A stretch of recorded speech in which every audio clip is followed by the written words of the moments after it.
Bismillahirrahmanirrahim. Assalamualaikum warahmatullahi wabarakatuh. Waalaikumsalam warahmatullahi wabarakatuh. Alhamdulillahirabbil alamin. Allahumma shalli ala sayyidina Muhammadin wa ala alihi wa sahbihi ajmain. Alhamdulillah, bersyukur kepada Allah Subhanahu wa taala di kesempatan yang berbahagia ini kembali kami menyapa di Majelis Yas'alunaka Islam Solusi Kehidupan bersama Syekhuna Syekh Surahman Hidayat.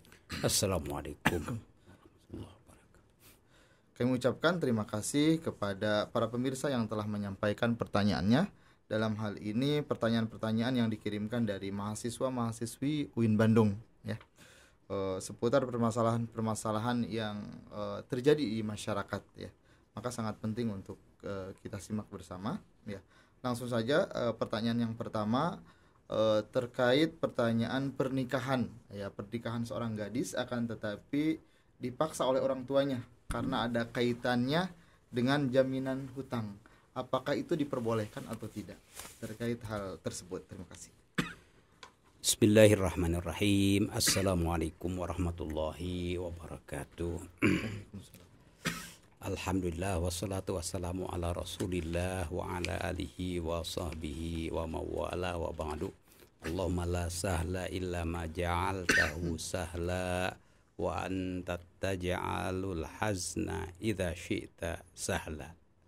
Pertama-tama syukur alhamdulillah pada pagi hari ini ya, hari Jumat yang mulia ini ya, kita dapat mengadakan kegiatan ya ta'lim dan ta'allub, yaitu ini judulnya apa ini? Tentang yas'alunaka, menjawab pertanyaan-pertanyaan dari masyarakat mengenai hal-hal berkaitan dengan wawasan keagamaan.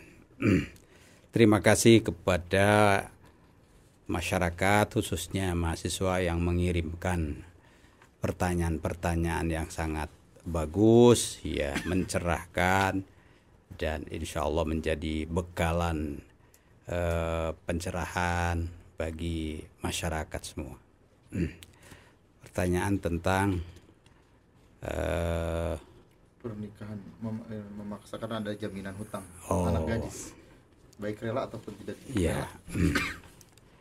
Pernikahan itu memang ada gharizah itu ya perasaan antara laki-laki dan perempuan, tentu saja kecocokan satu sama lain, maka ada rasa senang ya, cinta. Tetapi pernikahan itu bukan sekedar senang ya, baik dari pihak laki-laki atau perempuan atau keduanya, tetapi harus ya didasarkan pada terpenuhinya arkan ya, an-nikah ya, arkan ya, tonggak-tonggak nikah, bahkan syurut, sebelumnya syurut dan arkan. Begitulah ibadah itu ya, harus terpenuhi syarat-syarat. Setelah terpenuhi syarat ya, pelaksanaannya dalam prakteknya harus terpenuhi arkan, rukunnya ya. Syaratnya jelas, ini sangat mendasar ya, agama ya kan, akidah ya. Kalau sudah masalah akidah selesai, sama-sama muslim muslimah, tinggal arkan, yaitu calon mempelai laki-laki, calon mempelai perempuan ya, kemudian wali, kemudian saksi ya kan. Ada ulama yang menambahkan itu adalah mahar ya. Sebab tidak boleh nikah gratisan tanpa mahar, atau ditukar saja ya, dia nikah dengan adiknya atau kakaknya nikah dengan adik yang bersangkutan dan gratisan, tidak ada mahar. Itu tidak boleh. Itu namanya nikah syigor. Itu di dalam salah satu kebiasaan jahiliyah. Tentu itu sudah dihapuskan dalam Islam.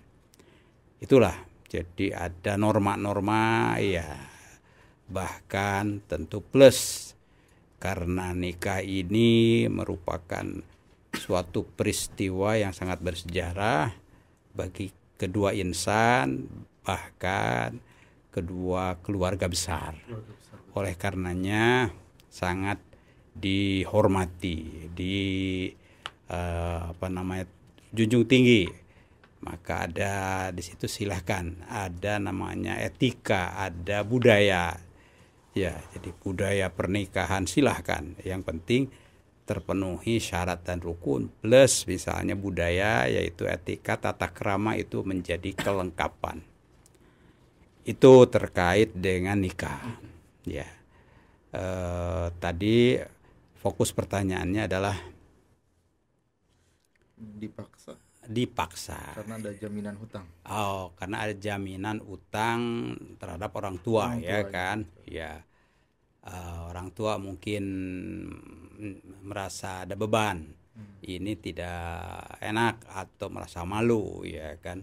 Tidak dilunasin dulu. Tidak dilunasin bagaimana? Tapi ada kemudahan dari calon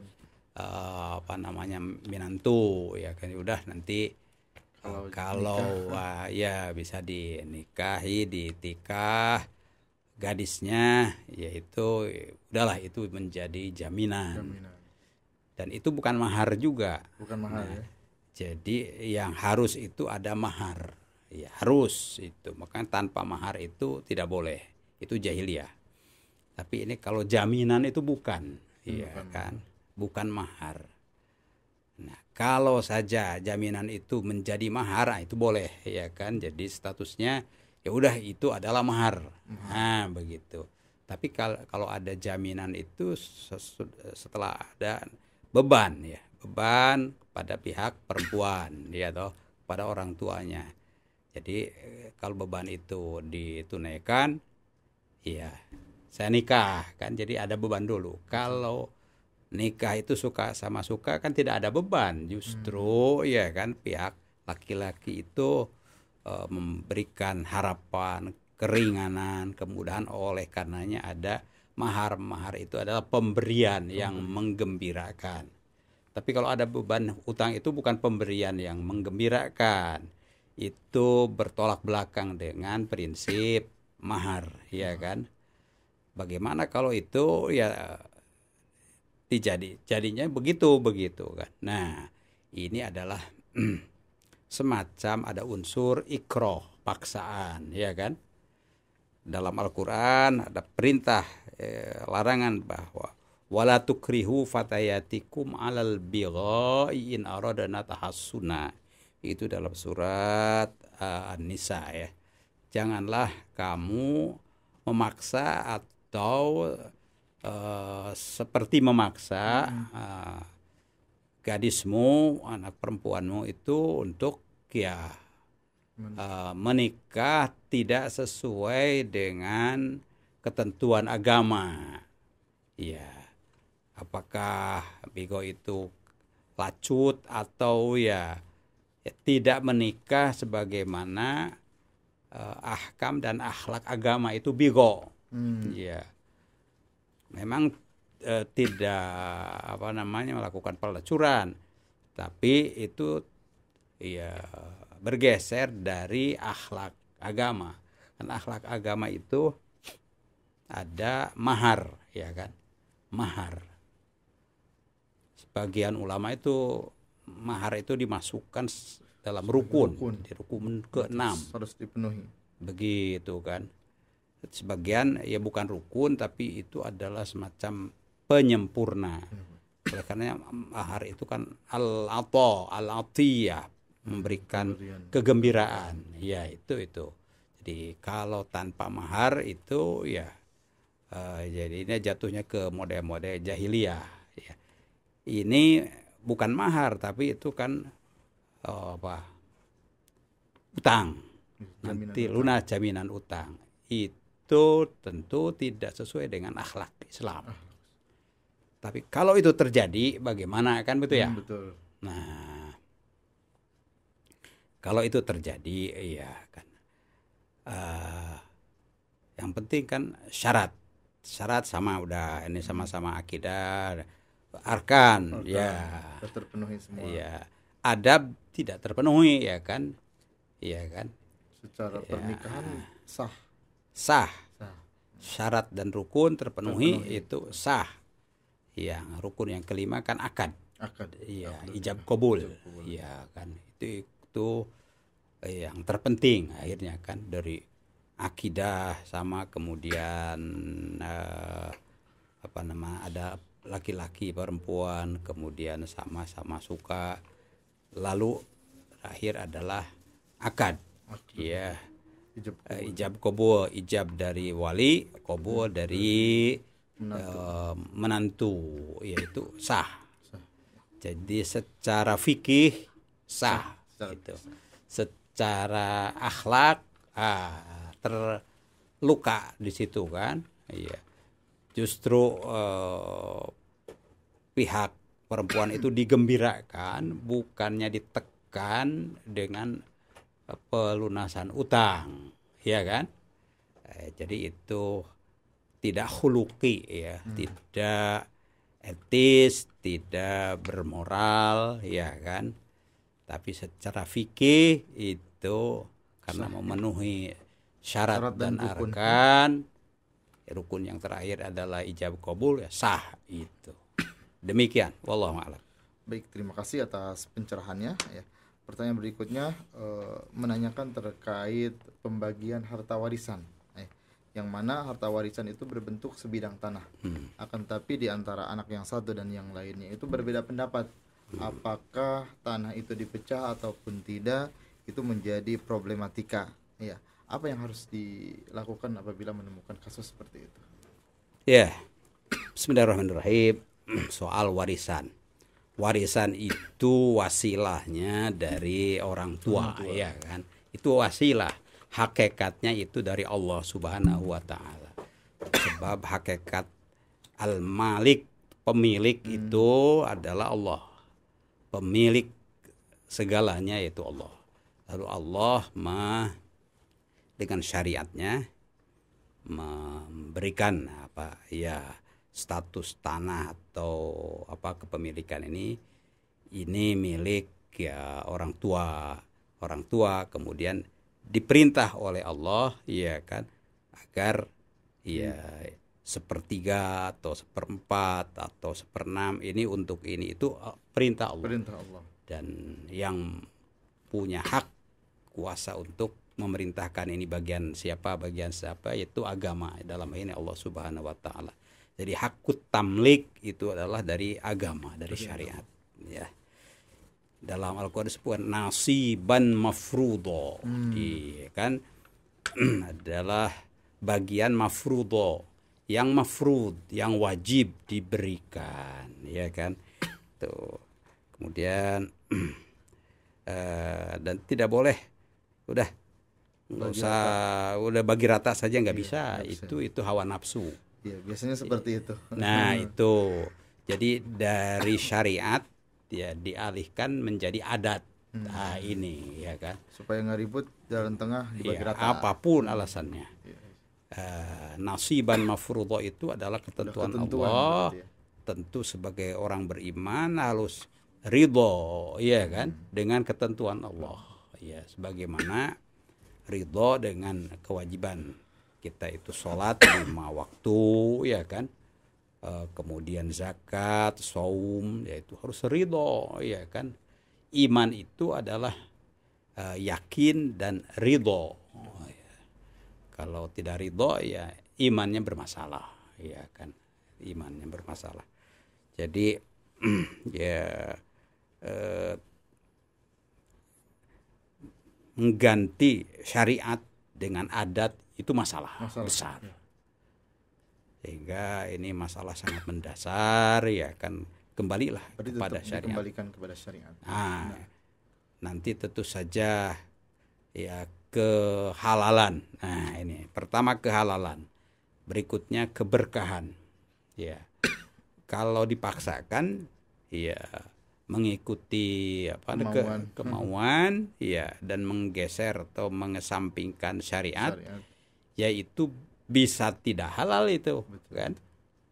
Dan al-hilliyah itu, kehalalan itu, Allah itu yuhillu lakum, ya kan?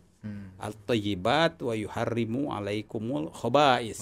Nah, Allah lah yang menghalalkan at-thayyibat, termasuk pusaka ini yang ketetapan Allah itu at-thayyibat. Kalau dilangkahi ketentuan Allah bisa bergeser menjadi khaba'is, apalagi menjadi pertengkaran, ya kan? Nah, ini jadi wa yuharrimu alaihimul khaba'is. Nah, itu haram bisa dari sisi hukum. Keberkahannya jelas. Yang haram itu ya jelas ya tidak berkah, ya kan. Oleh karenanya asalnya banyak kekayaannya kemudian ya menjadi susah, ya kan. Itulah keberkahan. Jadi jangan pernah mengatakan itu adalah harta saya, bukan itu harta Allah, ya kan. Cuma diamanatkan kepada keluarga kami. Nah, keluarga kami harus melaksanakan ketentuan Allah. Caranya bagaimana, ini ada masalah musyawarahkan. Jadi ada syariah, ada musyawarah. Syariah itu ya tidak bisa ditawar, itu jelas ketentuan. Itu sami'na wa ata'na udah. Tapi hal-hal teknis ini bagaimana, ini kasihan ini ya musyawarahkan begitu, ya kan. Demikian itu. Baik, terima kasih atas pencerahannya. Ya, pertanyaan berikutnya yaitu terkait antara orang yang suka melakukan maksiat tapi ibadah pun jalan. Ya, dia rajin sedekah, akan tetapi dia masih minum khamar. Solusinya seperti apa kalau iya, di Al-Quran sangat jelas. Allah yuhillu lahum at-thayyibat wa yuharrimu alaihimul khaba'is, ya kan. Allah menghalalkan at-thayyibat, sesuatu yang baik, ya, yang nikmat juga dan menyehatkan, ya. Tetapi mengharamkan al-khaba'is. Khamar itu ummul khaba'is, bahkan induknya khaba'is, ya. Karenanya gara-gara khamar itu apapun bisa terjadi kejahatan itu, ya kan. Ada istilahnya MMM. Pertama, khamar itu akan mendorong orang itu menjadi pemabuk, madat ketagihan. M kedua itu maling, ya. Dari khamar itu orang ya maling, ya kan. Dari khamr itu mateni, membunuh, ya kan. Bahkan juga dari khamr itu madoni, ya, zina, ya. Jadi makanya ummul khaba'is itu khamr, induk dari khabisah, ya, kemaksiatan itu adalah khamr. Ya, ini ditanyakan bagaimana orang itu sholat itu thayyibat tetapi minum khamar. Itu sesungguhnya kalau sholatnya benar tidak akan terjadi. Berarti sholatnya itu bermasalah. Mungkin tidak paham, mungkin tidak dasar iman, ya kan. Ya, tidak atas dasar iman. Jadi segala sesuatu harusnya jelas. Mencegah, ya kan? Iya. Justru sholat yang benar itu tanha anil fahsya'i wal munkar, mencegah dari perbuatan buruk dan kemunkaran. Jadi tidak mungkin disatukan. Ini jadi pertanyaannya saja ini sudah salah, gitu. Wallahu a'lam. Baik, terima kasih atas penjelasannya. Pertanyaan berikutnya terkait yang sering terjadi, ya, terkait penanggalan hijriyah, ya.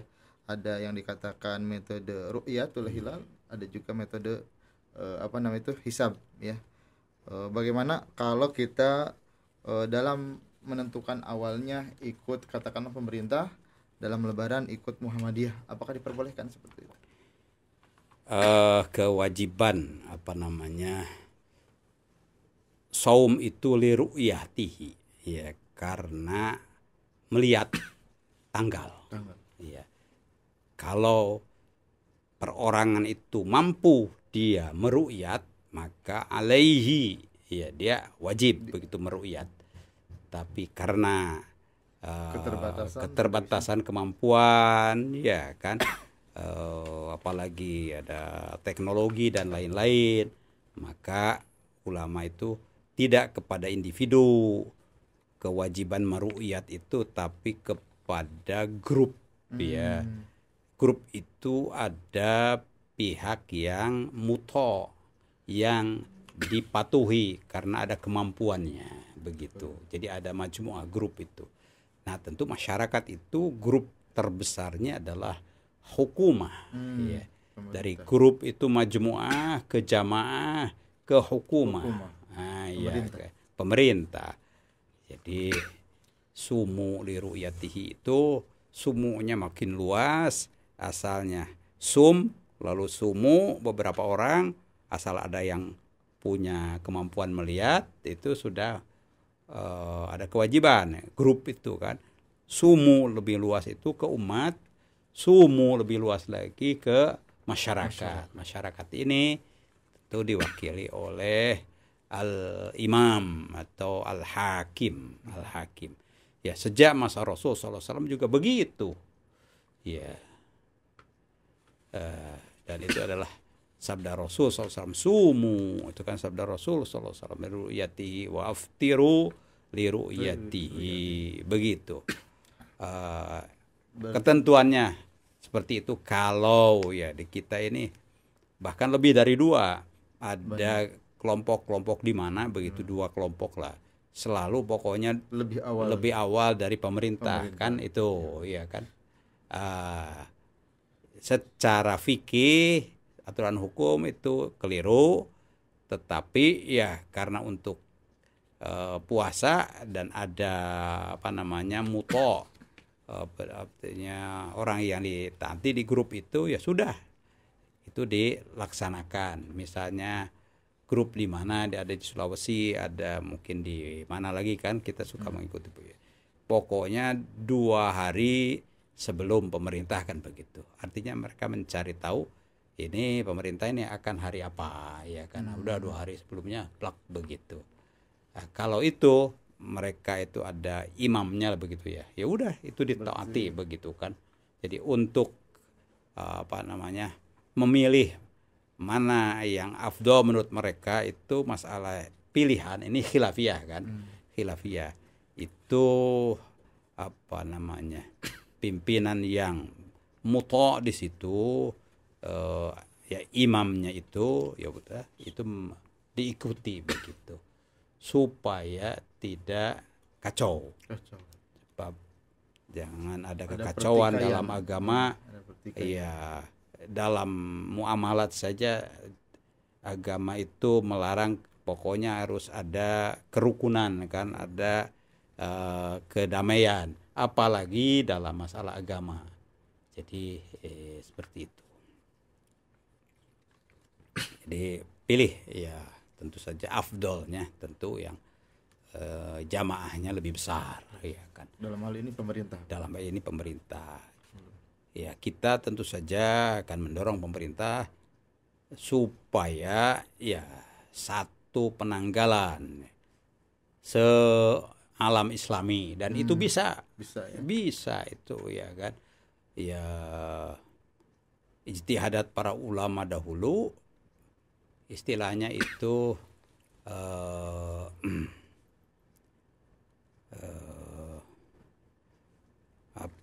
hilal itu dilihatnya itu berdasarkan matlak mana kan begitu, masalah matlak ya, apakah wahdatul matali, wahdatul matla, atau ikhtilaf ta'addud al matali. Begitu dalam pembahasan fikih ya, apakah satu matla ya, yaitu dengan melihat ya hilal ya, wahdatul matla itu adalah jumhur ulama sesungguhnya. Ya. Fatwa Al-Azhar itu tahun 62 itu sudah berkesimpulan dalam muktamar dunia Islam. Bisakah dunia Islam ini satu matla? Bisa gitu. Itu kan. Tinggal ya semangat untuk menyatukannya itu. Ini antara itu kembali lagi kan, organisasi-organisasi ini, majmuah ini, jamaah-jamaah ini maukah ya lapang begitu, tidak mengikuti ijtihad kelompok, tapi sudahlah untuk kesatuan itu serahkan saja kan kepada ya imam. Kalau saya berpendapat seperti itu. Lebih Jadi tanazul ya khilaf, kita mundur dari perbedaan untuk ya wahdah, untuk kesatuan ya kan. Dan saya kira di negara juga menginginkan ini kan, sebab kalau lebarannya sama lebih membahagiakan daripada berbeda betul itu kan. Iya kan. Kalau itu untuk Idul Fitri kan, memulai puasa dan mengakhiri puasa itu bisa, karena itu istilah ijtihad dan istilah ya semangat ya untuk memilih yang mana. Wallahu a'lam. Baik, terima kasih atas pencerahannya.